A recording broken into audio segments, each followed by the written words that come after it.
much GH nie Ghana for ahwefo etiefo onipa bi a won subscribe e too much GH no subscribe wo na ehintasem ensem a ebuafa oman Ghana so na ye de bremu one god nie the only one god in GH eho na de bia mehwe abrechefo ene Ghana for mo wi asafa na me recommend emamo too much GH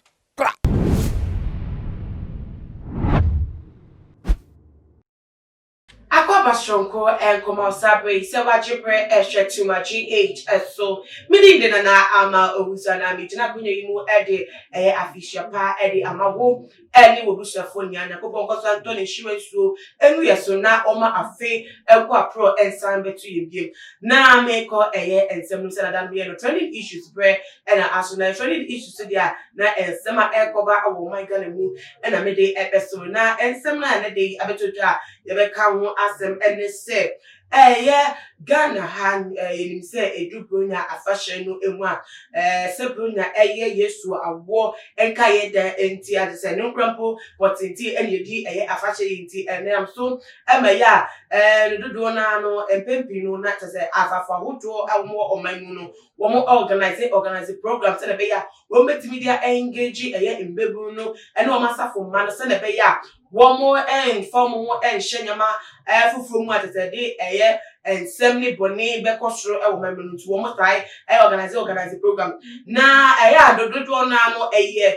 musical programs and as a musical evenings nights not to organizing na and to for mostly gospel musicians no mind engage wo na say wo so etima be blessing de ama asafo no na it's na mekano to say embracing no gospel musicians no do na one more busy with almost one more program. Na no nam so ama Ghana ni abrante anyum to ni I will be nim no say one of the bano enyum to say worship pa dia it me eka say one crampo and the nations worship no emnania enfo de adom na me patre ye nua be my brother Sami na say na mechanical no Christmas we one so enya programs I would do just one so the programs ni bi wo mu so invited I want to come for me na ni niam no the program ba ko at say won video be to janom akwaye ensem bia Ghana for ebo and so kra mo say there be acquire of us so program no na say enyom administration enyoma what they ever fra administrations no we go asafo no won efin na the enti a wo kan san obi nim say ye papa yo say ya refuse say dey le ba ye brother Sami call program na so program what to no start normal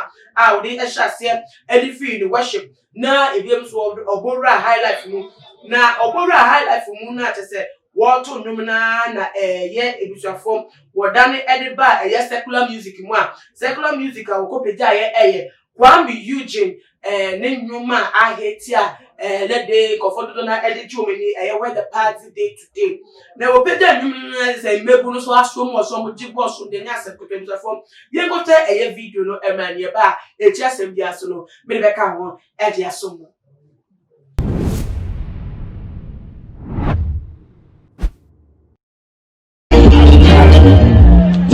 where the party day today.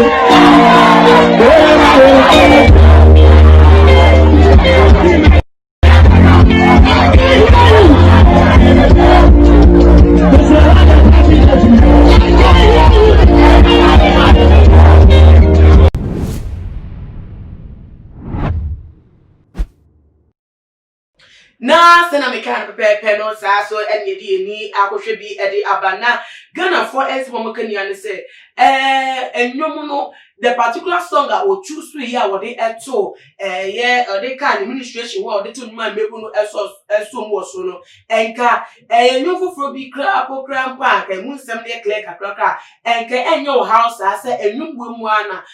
one of musicians and also enwom mu no akam okan nsem bi mu say Yesu Christ will be bank waba just no e can rapper what the etu dwa emu just na go for e ka say dabi say one nko ade nka ensem fatakra say nipa be kasa because ekwitofo say words of blasphemy and I keche akan waka ye ewo sa ne rap no ewo nwum nti ka nwum kra de ka in the church de ka ye found on it and the band say and will be a ye for nations worshiper a wo to nwum ebo nyame o se eyi nyame ye na tese wo beto nwum bi kra po de so ure na efi hu kra po na se papa yo share da po na wo to sa nwum no kwa enka nwum we na wo kofa na tese Ghana fo hu ni se na se Christopher ne bi hu ni se enchakwa mu enye ni papa mu enu ti ebe ya brother Samino embra ponte na tese apology bi won fam dan na won fa enso asafo ni nya na ebi so e ka se oh Ghana half for there ye taye ye wonya atwomfo pa se de ade ye petu ye pesta obi we ni bonu ya ne se dempa na brother Sami aya enkofo etwe no e wo fo me san se enumi a wokoto ye nyese won nkwapu na wo peja won nkwa na tuye na nka amanfo dina wo afodu wo nsa wo ehwe no wo dina ase create enum no kwa poso mu wo sura de wo tutu wo nsa wo sura ni de se eyade a enkofo ye de dada se Christopher kro ya wo kofia wo wo PC so wo phone so wo Bluetooth speaker nia wo de sa enum ania na tiju obeni wo fia sa enum ya no wo ebointi adenti na asori ni mu ye mbebu nsu na wo ho na tete wo to nyu no kofa ba ku we be femu a ene ni je kro na ya binti aden na nkofo etwe brother Sami wo form ta na ni die mu no akoye adin bebre se ye papa o se ye papa na se brother Sami na mu o ye gospel musician nation worshiper na tsa refie ne ba no so ene man no ekofa ta ni be mu na se wonu amu papa ye no plan ye no cast we be count na be ya be ma crowd no agoyi world so a don't know what akonya say obeche wadwen de afa na woche wadwen but modia the for to die away comment section na bi musu no share video we on all the social media platform following our Instagram and Twitter so at @tumaGH_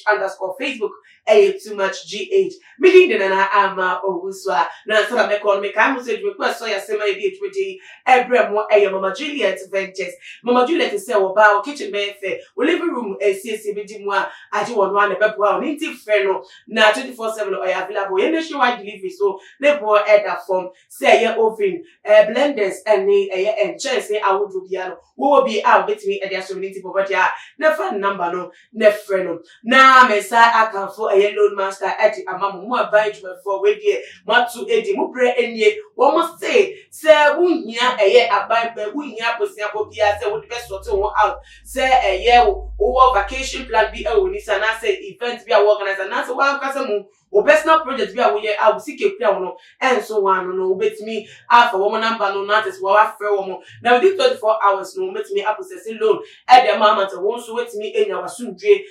wo wababo emu na ni nyem no mesa e de rich roofing so de bam say we bad mu hia say obi be bo die so e dem na say wo die no edi mu dia na say new roofing form and me say djuma no e dem ma it say new roofing de obi a ebo maba so say wo mo de wo djuma ewucha na wo a wo ye ewura no nkasa no wo so wo ji wo die no embo so no ho apaso but anything bo mo dia never new roofing for number na fe wo mo